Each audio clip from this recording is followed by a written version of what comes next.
Hello friends और students, welcome back to my channel. Students, आज हम पुनः वॉइस हम देखेंगे। अब वॉइस में आज हम देखेंगे past indefinite tense. Past indefinite tense का हम पैसिव वॉइस कैसे करते हैं, इस वीडियो में हम स्टडी करेंगे। स्टूडेंट्स, मैं चाहूँगा यदि आप हमारे चैनल के लिए क्या है नए हैं तो चैनल को सब्सक्राइब और बेल आइकन जरूर दबा दें ताकि मेरे प्रतिदिन का आने वाला वीडियो आपको समय से मिलता रहे।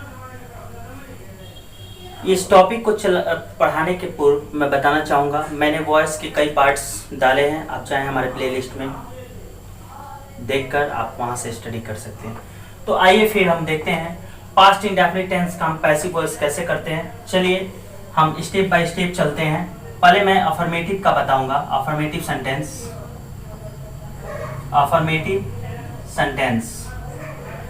इसका अफर्मेटिव सेंटेंस से इसका स्ट्रक्चर क्या हो सकता है, पहले स्ट्रक्चर को समझेंगे। स्ट्रक्चर में हम कह सकते हैं subject plus was verb plus V3 plus by plus object. Students, जैसा कि ये पैटर्न लिखा गया है, यहाँ सब्जेक्ट है तो आप जब पैसिव में जब कन्वर्ट करेंगे तो ऑब्जेक्ट को सब्जेक्ट बनाएंगे। आप ऑब्जेक्ट यहाँ समझें और यहाँ पर क्या समझेंगे आप, subject.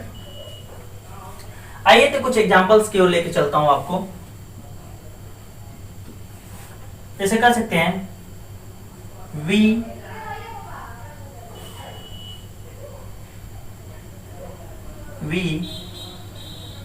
Completed it yesterday. We completed it yesterday. Students, मैं आपको बताना चाहूंगा ये है पास्ट इंडेफिनिट। जैसे कि प्रेजेंट इंडेफिनिट का मैं बना चुका हूं वीडियो, और प्रेजेंट इंडेफिनिट में हम क्या देख रहे थे, वहां पर हम हेल्पिंग वर्ब वो इज एम आर का यूज कर रहे थे और यहाँ वही इज एम आर को किस में बदल देंगे, वॉज वर्ब में। तो आइए इसका पैसिव वॉइस करते हैं। सबसे पहले ऑब्जेक्ट को हम क्या करेंगे, सब्जेक्ट बनाएंगे। ऑब्जेक्ट इसमें क्या है, इट है। जैसे कि मेन वर्ब के बाद जो वर्ड आता है जनरली ऑब्जेक्ट होता है। ये कंसेप्ट थोड़ा सा ठीक मैं इसको बताया मैं आपको। चलिए पैसिव वॉइस बदलेंगे तो हम ईट को क्या करेंगे, लिख लेंगे ईट। ईट के साथ क्या इस्तेमाल करेंगे, क्योंकि ये सिंगुलर है तो हम वॉज का इस्तेमाल करेंगे। यहां से देखेंगे पैटर्न, वॉज मैंने ले लिया। उसके बाद वर्ब का थर्ड फॉर्म कंप्लीटेड। उसके बाद हम क्या करेंगे, बाय। अब इस सब्जेक्ट को हम क्या बना देंगे, ऑब्जेक्ट, अस। अब ये यस्टरडे है, इसको हम केवल यहां पर क्या कर लेंगे, लिख लेंगे। स्टूडेंट्स, जैसा कि सबसे पहले कोई भी हम पैसिव वॉइस हम करते हैं तो स्ट्रक्चर को समझना अति आवश्यक होता है। स्ट्रक्चर अगर आपके माइंड में हो तो पैसिव वॉइस आप आसानी से कर लेंगे। और भी एग्जांपल देखते हैं।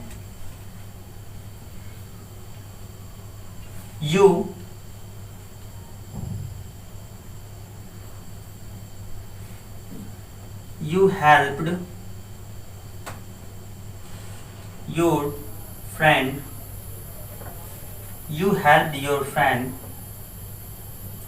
जैसे कि एक छोटा सा सेंटेंस लिखा हो, you helped your friend।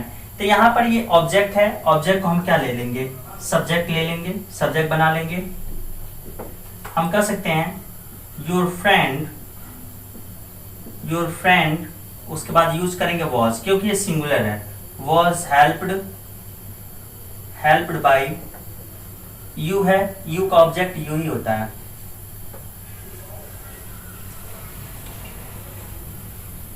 और भी एग्जांपल देखते हैं। someone abused them there। आप यहां देख रहे होंगे someone abused them there, किसी ने उन्हें वहां पर गाली दी, किसी ने उन्हें वहां गाली दिया। आइए इस सेंटेंस को हम कन्वर्ट करते हैं। तो सबसे पहले हम ऑब्जेक्ट को सब्जेक्ट ले लेंगे। देखिए अब्यूज के बाद ये वर्ड है them, them क्या है आपका ऑब्जेक्ट है, इसको हम सब्जेक्ट बना लेंगे। them का सब्जेक्ट क्या होता है, दे। अब देखेंगे यहाँ पर दे क्या है, प्लूरल होता है, तो इसके साथ हम क्या इस्तेमाल करेंगे, वर का इस्तेमाल करेंगे। they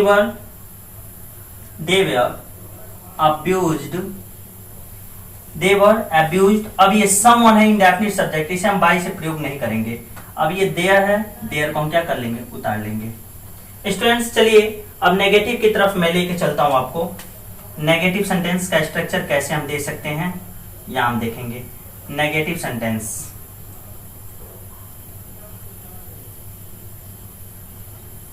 नेगेटिव सेंटेंस का स्ट्रक्चर क्या हो सकता है, हेल्पिंग वर्ब के बाद हमें नॉट का इस्तेमाल कर देना है। जैसे कि आप यूज करते सकते हैं subject plus was, verb plus not plus V3 plus by and after object.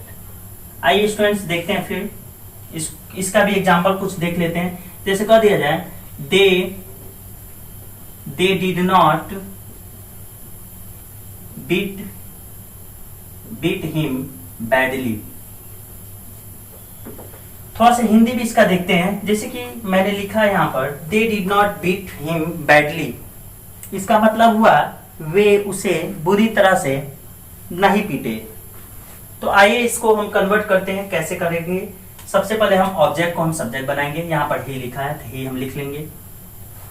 उसके बाद ही के अकॉर्डिंग हम वॉज वेयर का चयन करेंगे। ही चूंकि सिंगुलर है तो वॉज का इस्तेमाल करेंगे। आइए करते हैं यहाँ पर ही वॉज का प्रयोग कर दिया गया। फिर आफ्टर हमें नॉट का प्रयोग करना है, नॉट। उसके बाद बीट है तो इसका थर्ड फॉर्म हो जाएगा बीटेन। उसके बाद ऑब्जेक्ट बना देंगे इसको, दे सब्जेक्ट है, इसको ऑब्जेक्ट बना देंगे bye them badly. Students I hope आपको समझ में आ रहा होगा। आइए एक और एग्जांपल देख लेते हैं। सी डिड नॉट टोल्ड अ लाई, उसने झूठ नहीं बोला है, अर्थात वह झूठ नहीं बोली, उसने झूठ नहीं बोली। आइए इसको कन्वर्ट करते हैं पैसिव वॉइस में। कैसे ले लेंगे, अ लाई वॉज नॉट टोल्ड बाय, सी का ऑब्जेक्ट क्या होता है, हर। चलिए फिर स्टूडेंट्स मैं चाहूंगा आपको इंटरोगेटिव सेंटेंस से रिलेटिव स्ट्रक्चर आपको बताऊंगा। इससे एग्जांपल भी मैं बताने जा रहा हूं। इंटरोगेटिव सेंटेंस, इसका स्ट्रक्चर हम कैसे दे सकते हैं। हम क्या करेंगे, हेल्पिंग वर्ब को हम बाहर ले लेंगे, सब्जेक्ट के पहले यूज कर लेंगे। Was verb plus subject plus V3 plus by plus object and after question mark. Students मैं बताना चाहूंगा इंटरोगेटिव सेंटेंस में क्वेश्चन मार्क का बहुत ही इंपॉर्टेंट महत्व होता है। अगर आप इंट्रोगेशन या मार्क ऑफ इंट्रोगेशन अगर आप यूज नहीं करते हैं तो इसका मतलब आप सेंटेंस गलत कर दिए। तो जब हम पैसिव वॉइस में हम कन्वर्ट करेंगे तो हम इंटरोगेटिव मार्क, इंट्रोगेशन मार्क का इस्तेमाल जरूर करेंगे। आइए एग्जांपल की ओर देखते हैं। जैसे कि कह सकते हैं did you buy these things from the market. Students कभी कभी आपको मैं बताऊं सेंटेंस थोड़ा सा लंबा होता है तो आप घबराएंगे नहीं। सबसे पहले हमें ऑब्जेक्ट को सब्जेक्ट बनाना है और यहां आप देख रहे हैं एक शब्द है फ्रॉम द मार्केट, या मान लीजिए इस तरह का बहुत से आते हैं जैसे from the market, from the school, या मान के चलिए फ्रेज। अगर ऑब्जेक्ट के बाद फ्रेज अगर इस्तेमाल हो गया हो तो हम क्या करते हैं, उस फ्रेज को उसके स्थान पर ही हम रहने देते हैं। हमें क्या करते हैं, सब्जेक्ट को ऑब्जेक्ट और ऑब्जेक्ट को हम सब्जेक्ट बना के प्रोसेस जो हम जैसे कि पैसिव वॉइस जैसे हम करते हैं वैसे ही करेंगे, और फ्रेज जहां है वो वहीं रहेगा, वहीं पर हम ऐड उसको कर लेंगे। चलिए आइए देखते हैं कैसे करते हैं। इसको हमें पैसिव वॉइस में बदलना है। तो आप देख रहे हैं यहाँ पर मेन वर्ब क्या है, बाय है। इसके बाद एक ये वर्ड आया है दिस थिंग्स है, दिस थिंग्स। तो दिस थिंग्स के अकॉर्डिंग हमें सबसे पहले स्ट्रक्चर पे ध्यान देंगे। दिस थिंग्स, ये वस्तुएं, वे ये चीजें। तो इसके अकॉर्डिंग हम क्या यूज कर सकते हैं, वॉज की वर्ड का इस्तेमाल करेंगे क्योंकि ये क्या है, प्लूरल है। तो वर्ड दिस थिंग्स। अब देखिए वर्ड दिस थिंग्स और उसके बाद बाय है, इसको हम V3 में कन्वर्ट कर लेंगे, क्या हो जाएगा, bought by you from the market. Question mark देना जरूर रखेंगे दिमाग में, नहीं तो सेंटेंस फॉल्ट हो जाएगा। स्टूडेंट्स थोड़ा सा ध्यान देंगे, जैसे कि इस सेंटेंस को जैसे कन्वर्ट किया गया, word this things bought by you from the market, चाहे तो आप फ्रेज का इस्तेमाल पहले भी, जैसे कि word this things bought from the market by you, वो भी कंसेप्ट सही है। आइए फिर इंटेरोगेटिव नेगेटिव सेंटेंस देखते हैं। इंटेरोगेटिव नेगेटिव सेंटेंस कैसे स्ट्रक्चर इसका हो सकता है, आइए देखते हैं। पहले हम क्या करेंगे, was word plus subject plus not plus V3 plus by plus object and after हम क्वेश्चन मार्क का इस्तेमाल कर देंगे, एंड आफ्टर क्वेश्चन मार्क। आइए इसका एग्जांपल देखते हैं, कर सकते हैं।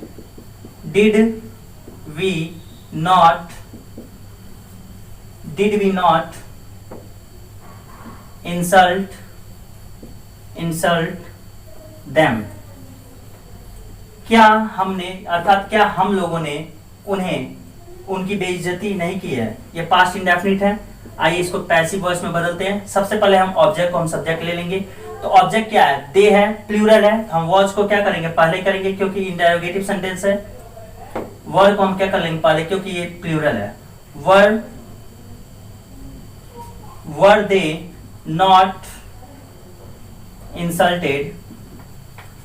Not insulted by us. आप देख सकते हैं, जैसे कि इसमें से मैंने लिया वर्ड को चुना अकॉर्डिंग टू ऑब्जेक्ट, वर्ड, उसका सब्जेक्ट देख लीजिए आप, सब्जेक्ट का इस्तेमाल उसके बाद not V3 by object and after question mark.